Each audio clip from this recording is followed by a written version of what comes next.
Hello les geeks, c'est Aldric de Gay Geek et bienvenue sur la chaîne YouTube de Gay Geek. 7ème épisode de Digimon Adventure, le reboot, et aujourd'hui, comme annoncé la semaine dernière, on va rencontrer Joe Kido.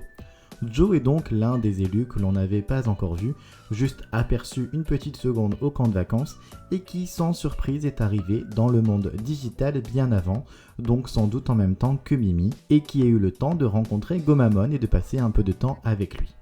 Que dire de Joe ? Les showrunners ont repris l'essence de son personnage original et le résultat est plutôt sympa et drôle. Joe est totalement en stress par rapport à ses examens, il ne pense d'ailleurs qu'à ça et le décor est planté. Dans sa famille, on devient médecin de père en fils et il faut profiter de l'été pour réviser et ne pas rater ses examens. Vous l'aurez compris, le personnage est comme l'original, mais en plus exacerbé. Je vais prendre pour exemple cette scène hallucinante où il se tape la tête contre un arbre à plusieurs reprises en mode « je fais ma crise d'angoisse », c'était assez inattendu. Je trouve que dans ce reboot, on veut vraiment pointer du doigt son stress, son angoisse et pourquoi pas une potentielle dépression liée à ses études, au poids qu'il porte sur ses épaules et à l'honneur qu'il veut rendre à ses parents. Et évidemment, lorsqu'il rencontre Taichi, Sora et Mimi, ils ont beau lui dire quel est son destin d'enfant élu et quelle est sa mission, Joe refuse de les accompagner et préfère rester là. Gomamon rentre en jeu et nous est également présenté bien avant Joe. Gomamon est un Digimon que j'adore, que je trouve très mignon, drôle, bourré d'humour et de malice.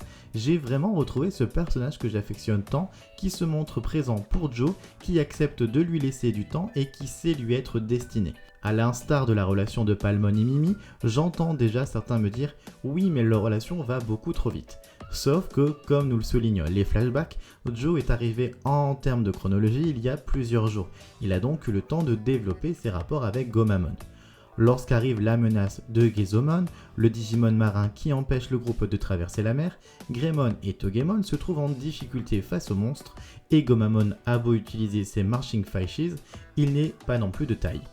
Joe qui les observait va alors se ressaisir et devant la crainte de perdre Gomamon va décider de le soutenir et d'accepter d'être son partenaire.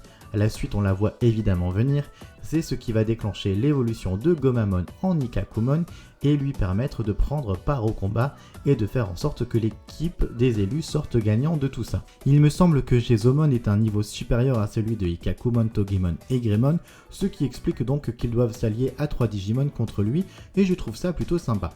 Pour en revenir à Joe, tout comme pour Mimi, j'ai trouvé que son introduction était bien menée. Les principales caractéristiques sont présentes, il est en 6ème et donc est le plus âgé du groupe, et même s'il pense devoir être le chef à tous, la fin de l'épisode nous montre que ça ne sera évidemment pas le cas, il est bien trop maladroit, peu sûr de lui et gaffeur, mais c'est aussi pour ça qu'on l'aime. J'ai d'ailleurs bien aimé les interrogations des autres comme celle de Mimi, qui se demandent s'ils doivent l'emmener avec eux. Je trouve ça vraiment cool de voir un groupe constitué de personnalités très différentes les unes des autres. C'est d'ailleurs quelque chose qui m'attire de plus en plus, voir le groupe se former progressivement et gagner en dynamique. Maintenant qu'ils sont 4 et qu'on nous annonce que le prochain épisode verra revenir Yamato et Koshiro, j'ai hâte que l'on entre enfin dans le vif du sujet. Du côté des autres personnages, cela suit son cours. Mimi se comporte encore comme une princesse, sur sa chaise et sous le parasol en début d'épisode. Palmon est donc aux petits soins et se montre être une véritable petite cuisinière, du moins elle contente tout le monde avec sa nourriture et ses thés. Taichi et Agumon, eux, n'évoluent pas trop, ils sont constants et égaux à eux-mêmes. Quant à Sora, on tisse petit à petit sa relation avec Piyomon, comme pour rattraper leur introduction ratée, mais bon, je mets quand même un plus 1 pour l'effort. On aperçoit rapidement Koshiro et Kabuterimon dans l'internet, qui regardent les informations dans le monde réel, et comme le soulignait Johan, ça fait un petit peu blague quand même, quand on voit que 3 épisodes après, ils sont encore là-bas, mais ça on s'en doutait, j'espère vraiment que la semaine prochaine, donc comme le trailer le dit, ça va corriger la chose. En parlant d'informations, on a le droit à une petite scène d'Ikari et Yuko, sa maman, qui sont chez elle face à la télévision et à leur tour victimes d'une panne d'électricité. La scène n'apporte pas grand chose en soi, mais ça tient à nous rappeler qu'Ikari existe et qu'elle aura probablement un rôle à jouer tôt ou tard, c'est donc clairement du fanservice. D'ailleurs, n'hésitez pas à me dire dans les commentaires ce que vous pensez de ce fanservice que ce reboot propose, un peu comme choisir Gezomon comme ennemi d'Ikakumon, Gezomon qui avait été donc un ennemi d'Ikakumon dans l'un des épisodes de l'original.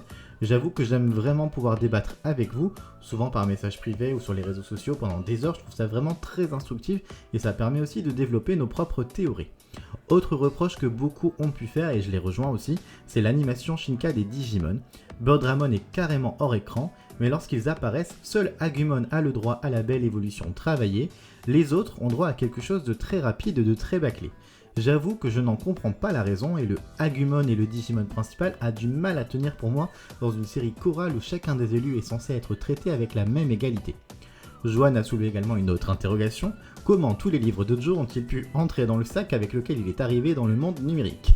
Si vous avez la réponse, qui rejoindra à mon avis le pourquoi Sora avait tout ce matériel dans son sac, je suis client. Allez, avant de vous laisser, n'oubliez pas que le site internet du Digimon Adventure Fandom Project est officiellement ouvert, comme d'habitude il est dans la description, et dites-moi ce que vous avez pensé de l'épisode, et moi je vous dis à dimanche prochain, salut!